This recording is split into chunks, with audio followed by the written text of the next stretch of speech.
अस्सलामुअलैकुम। मैं उम्मीद करता हूँ आप खैरियत से होंगे। जैसा कि आपको पता है हम लोगों ने लेक्चर सीरीज़ का आगाज़ किया हुआ है जिसके अंदर हम लोग लॉ ऑफ टॉट को डिस्कस कर रहे हैं। अगर आपने पिछली वीडियोस नहीं देखी तो आप मेरे चैनल अबाउट लॉ की playlist the law of taught के अंदर जाकर उन वीडियोस को वॉच कर सकते हैं। आज हम लोग स्टार्ट करने जा रहे हैं इंजूरिया। इंजूरिया क्या होता है और इंजूरिया की काइंड्स कौन कौन सी होती हैं। इंजूरिया का जो मीनिंग होती है उसका मतलब होता है लीगल इंजरी। ठीक है, अब इसकी अगर डेफिनेशन करें इंजूरिया की तो हम लोग इसे डिफाइन करते हैं इन्फ्रिंजमेंट ऑफ राइट नॉन एज इंजूरिया।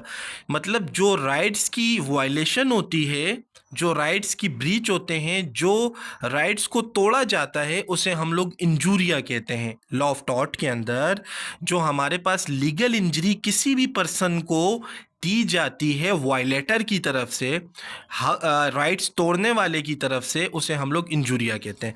अब हमारे पास जो इंजूरिया है इसकी दो टाइप्स होती हैं। नंबर वन जो है डेमनम साइन इंजूरिया और नंबर टू जो है वो इंजूरिया साइन डेमनम। अब डेमनम साइन इंजूरिया का क्या मतलब है? Damnum sine injuria is composed of three word. Damnum का मतलब होता है डैमेज, साइन का मतलब होता है विदाउट, इंजूरिया का मतलब होता है इन्फ्रिंजमेंट ऑफ राइट। तो इसका मतलब ये हुआ damage without infringement of right. इसके अंदर जो आपका वायलेटर ऑफ राइट्स है वो आपको डैमेज तो काज कर रहा है लेकिन वो आपके इन्फ्रिंजमेंट ऑफ राइट नहीं कर रहा। ऐसा शख्स जो कि आपकी हक तलफी तो करे लेकिन वो आपको कोई भी इन्फ्रिंजमेंट काज ना करे। ठीक है, अब इसके अंदर क्या होता है, इसकी एक एग्जांपल देखते हैं हम लोग। केस स्टडी है Gloucester grammar school. Gloucester grammar school के अंदर क्या होता है, एक ओल्ड स्कूल होता है जो कि क्वालिटी एजुकेशन प्रोवाइड कर रहा होता है, अच्छे स्टाफ रखा हुआ होता है, लेकिन ये थोड़ा सा महंगा होता है।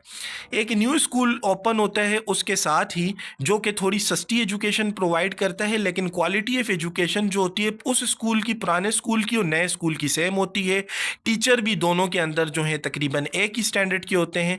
तो क्या होता है, वक्त गुजरने के साथ साथ जितने भी बच्चे होते हैं वो पुराने स्कूल से इस स्कूल में शिफ्ट हो जाते हैं, क्योंकि गार्डियन देखते हैं कि क्वालिटी ऑफ एजुकेशन सेम है, फैकल्टी सेम है, लेकिन ये जो न्यू स्कूल ओपन हुआ है ये सस्ता है थोड़ा सा, तो तमाम के तमाम स्टूडेंट यहाँ पर शिफ्ट हो जाते हैं। ये जो पुराना स्कूल होता है ये कोर्ट ऑफ लॉ के अंदर जाता है और क्लेम बनाता है कि भाई जितने भी मेरे स्टूडेंट थे वो तमाम के तमाम इस स्कूल के अंदर चले गए हैं, ये स्कूल मेरे साथ एडजस्टेंट खुला है जो कि गलत है। कोर्ट ऑफ लॉ देखती है कि हेल्दी कंपटीशन तो किसी भी माशरे के अंदर जो है वो अलाउ है। जो न्यू स्कूल है इसने कोई भी माल प्रैक्टिसेस तो नहीं की, तो स्कूल ने तो कोई भी माल प्रैक्टिसेस नहीं की होती। वहाँ पर तो जो स्टैंडर्ड ऑफ एजुकेशन होता है वो भी अच्छा होता है, फैकल्टी भी अच्छी होती है, सिर्फ और सिर्फ सस्ती एजुकेशन प्रोवाइड कर रहे होते हैं। तो ये जो ओल्ड स्कूल होता है इसका जो काज होता है वो बेसलेस डिक्लेयर कर दिया जाता है, इसे कोई भी रेमेडी नहीं दी जाती। अगर इसे कोई भी रेमेडी नहीं दी जाती तो हमने पिछली वीडियो के अंदर एक मैक्सिमम स्टडी किया था, एक्सटर्पी काजा नन ऑरिटर एक्शू, मतलब जिस जगह पर आपका कोई भी लीगल काज नहीं होगा आपको उसके अगेंस्ट कोई भी रेमेडी नहीं दी जाएगी। तो यहाँ पर क्या होता है, जो न्यू स्कूल है वो डैमेज तो काज कर रहा है ओल्ड स्कूल को, लेकिन ओल्ड स्कूल के किसी भी राइट की इन्फ्रिंजमेंट नहीं कर रहा, क्योंकि हर बंदे को, हर शहरी को, हर सिटीजन को ये हक हासिल है कि वो क्वालिटी ऑफ एजुकेशन प्रोवाइड करे, वो एजुकेशनल इदारा बनाए, वो माशरे को सर्व करे। ठीक है, उसने सिर्फ और सिर्फ क्वालिटी एजुकेशन चीप रेट के अंदर प्रोवाइड की, ठीक है, कोई भी माल प्रैक्टिस नहीं की।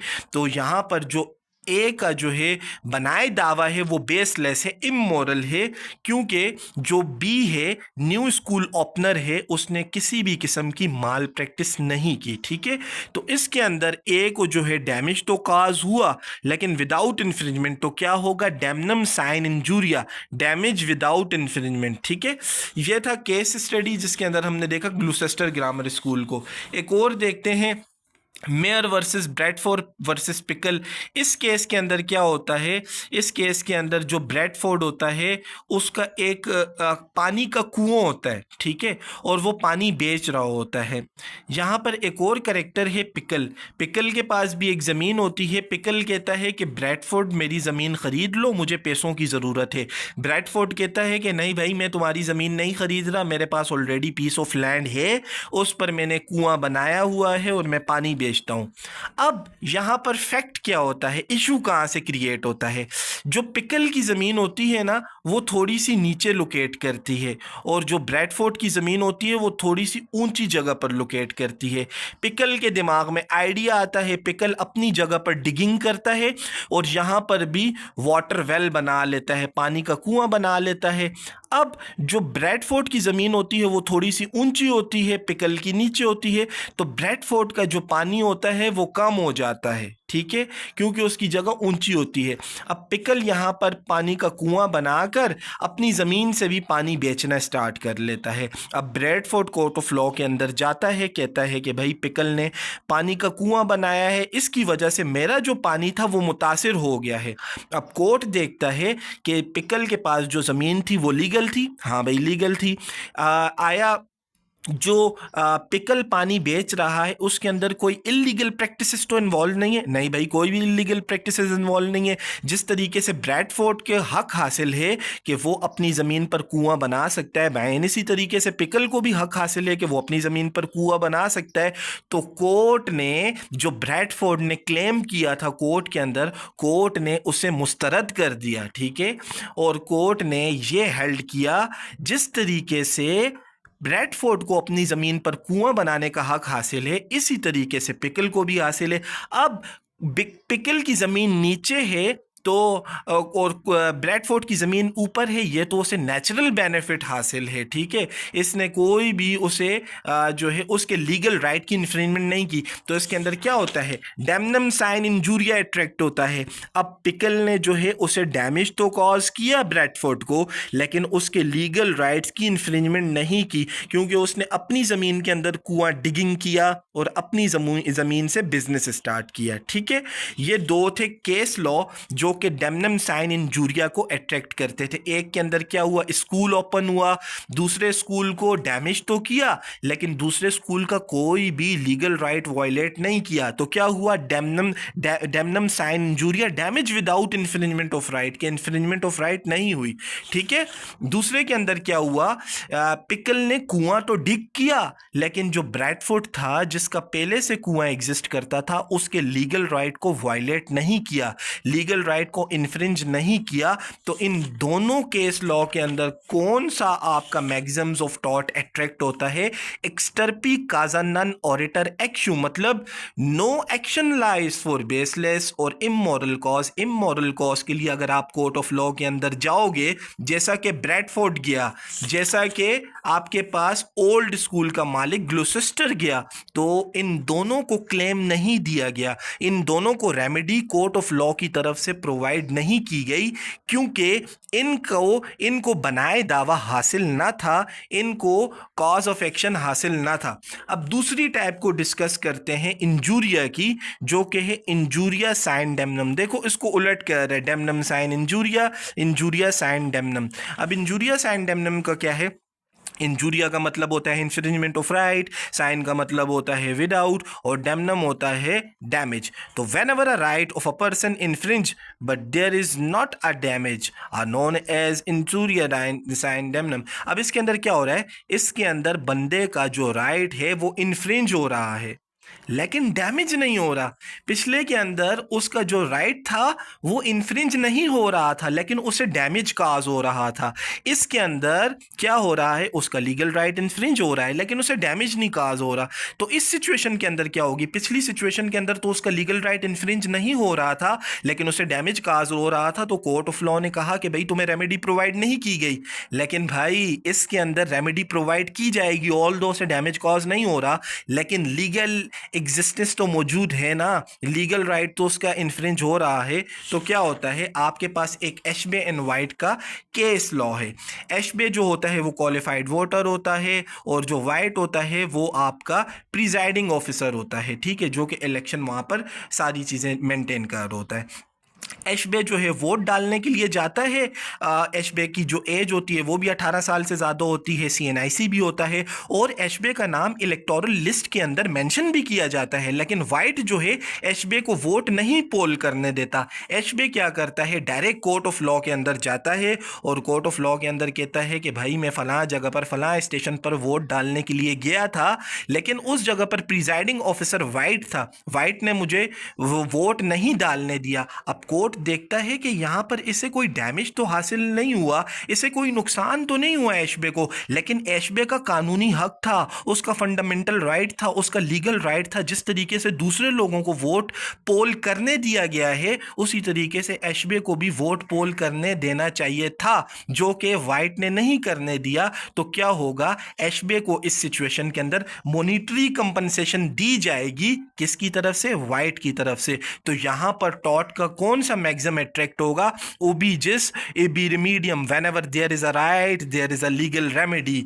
यहां पर इसका लीगल राइट था तो इसे लीगल रेमेडी प्रोवाइड की जाएगी, ऑल्दो उसका कोई पर्सनल डैमेज नहीं हुआ। ठीक है, तो इसके अंदर क्या होता है, इंजूरियस एंड डैमनम, इसके अंदर जो डैमेज है वो तो नहीं होता, लेकिन उस बंदे का जो लीगल राइट है वो इन्फ्रिंज होता है। इसी वजह से उसके कंसिक्वेंस के अंदर उसे रेमेडी प्रोवाइड की जाती है कोर्ट ऑफ लॉ की तरफ से। एक और केस लॉ को देखते हैं। केस लॉ का टाइटल है मेजेटी वर्सेस मिलियम। अब मेजेटी वर्सेस विलियम्स के अंदर क्या होता है, आपका जो मेजेटी होता है वो एक शख्स होता है जिसका एक बैंक के अंदर अकाउंट होता है।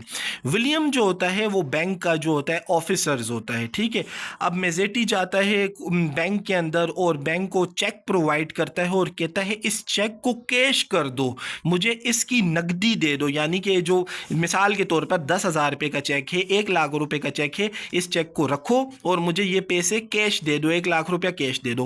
विलियम जो है रिफ्यूज कर देता है। विलियम कहता है कि हमारे पास पैसे नहीं है। हालांकि ऐसा हो नहीं सकता, वो बैंक का ऑफिसर है, बैंक के अंदर बैठा हुआ है और उनके पास पैसे ना हो, बैंक तो है ही फाइनेंशियल इंस्टीट्यूशन।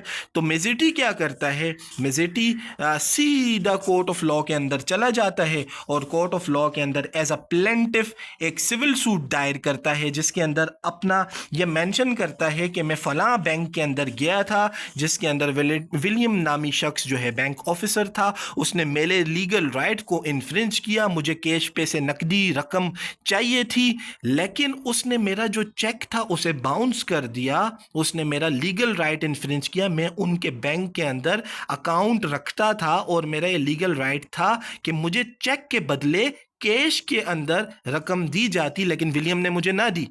तो कोर्ट ने यहाँ पर क्या हेल्ड किया दोस्तों, कि आया मेजेटी को लीगल रेमेडी मिलेगी या नहीं मिलेगी? जी हाँ, बिल्कुल मिलेगी, क्योंकि यहाँ पर भी उबी रिमीडियम का मैक्सिम्स जो है अट्रैक्ट करता है। Whenever there is a legal right there is a legal remedy.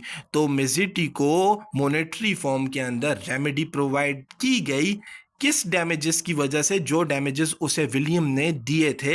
हालांकि उसका जो पर्सनल जो डैमेज था यहाँ पर कुछ भी नहीं हुआ, लेकिन यहाँ पर उसका जो लीगल राइट था, उसका जो असल राइट था, जो कि कानून ने उसे हक दिया था कि वो बैंक के अंदर जाकर कैश हासिल कर सकता है चेक देकर, लेकिन उसे विलियम की तरफ से नहीं दिया गया था। तो वो कोर्ट ऑफ लॉ के अंदर गया और उसे कोर्ट ऑफ लॉ की तरफ से मॉनेटरी कंपनसेशन मिली। ठीक है, दोबारा मैं रिपीट करता हूं, इंजूरिया का मतलब होता है लीगल इंजरी, मतलब इन्फ्रिंजमेंट ऑफ राइट, राइट का तोड़ना हम लोग कहते हैं इंजूरिया टॉर्ट की लैंग्वेज के अंदर। हमारे पास दो टाइप्स होती हैं, एक होती है डेमनम साइन इंजूरिया, दूसरी होती है इंजूरिया साइन डेमनम। डेमनम साइन इंजूरिया के अंदर क्या होता है, आपको डैमेज तो कॉज हो रहा होता है, लेकिन इसके अंदर कोई भी लीगल राइट की इन्फ्रिंजमेंट नहीं होती।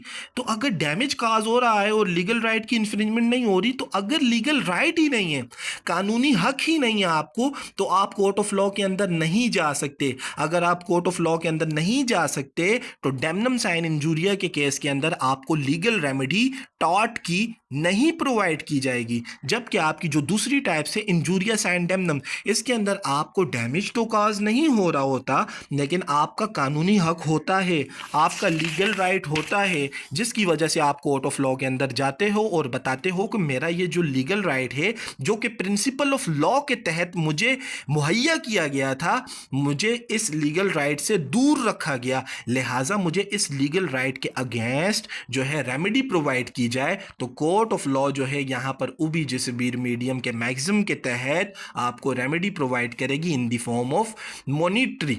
मैं उम्मीद करता हूँ आपको मेरी ये लेक्चर सीरीज पसंद आ रही होगी जो मैं लॉ ऑफ टॉट पर बना रहा हूँ। अपना बहुत ज़्यादा ख्याल रखिएगा। नेक्स्ट वीडियो के अंदर मिलते हैं साइकोलॉजिकल एलिमेंट ऑफ टॉट के साथ। I wish you good luck.